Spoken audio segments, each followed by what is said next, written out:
அன்பார்ந்தவர்களே, புனித வளனாரினுடைய மனதில் எழுந்த ஐயம் நீங்கியவுடனே பெருமகிழ்ச்சி கொண்டு அன்னை மரியாவையும் பிறக்க இருக்கும் இறைமகனையும் பாடி புகழ்ந்து பாராட்டி பெருமகிழ்ச்சி அடைகின்றார்.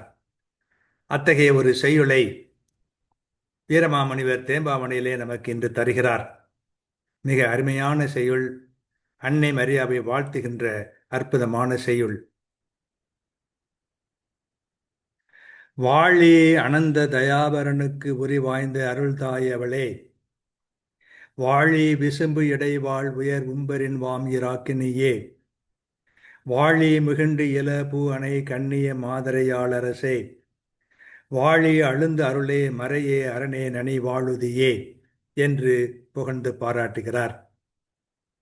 இதனுடைய பொருள் என்ன என்றால், முடிவில்லாத கருணை கொண்ட ஆண்டவனுக்கு உரிமை வாய்ந்த அருள் நிறைந்த தாயாய் அமைந்தவளே நீ வாழ்க. வானுலகில் வாழும் உயர்ந்த வானவரின் அழகுள்ள அரசியே வாழ்க. மலராத பூவை போன்ற கண்ணிமை கொண்டுள்ள மகளிரை ஆளும் அரசியே வாழ்க. அழுந்திய அருள் வடிவமானவளே வாழ்க. வேத வடிவமே, புண்ணிய வடிவமே, நீ நன்கு வாழ்வாயாக என்று மனசார வாழ்த்துகின்றார். இதன் கருத்து, ஆண்டவனின் தாயே அருள் நிறைந்தவளே வாழ்க.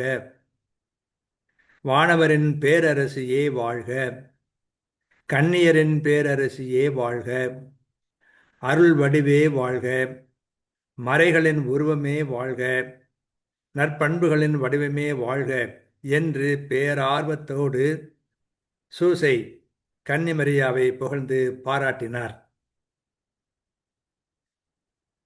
வாழி அனந்த தயாபரனுக்குரி வாய்தரு ஆண்டவள் ஆயவளே, வாழி விசிம்பிடை வாழ் உயர் உம்பரின் வாமவை ராக்கினியே, வாழி முகிண்டில பூவனை கண்ணிய மாதரையாளரசே, வாழி அழுந்தருளே மறையே அரணே நனி வாழுதியே என்று வாழ்த்துகின்றார்.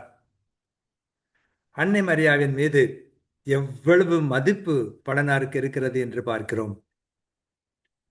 கடவுளுடைய அருளை பெற்றதனால், இறைவனின் தாய் என்பதனால் இப்படியெல்லாம் புகழ்ந்து பாராட்டுகின்றார். பேரன்போடு பேரார்வத்தோடு பாராட்டுகின்றார். அவருடைய மனதில் இருந்த ஐயம் நீங்கியதனாலே பொங்குகின்ற மகிழ்ச்சியோடு அவர் பாராட்டுகின்றார். நாமும் அன்னை மரியை வாழ்த்து பாராட்டுவோம். வாழ்க.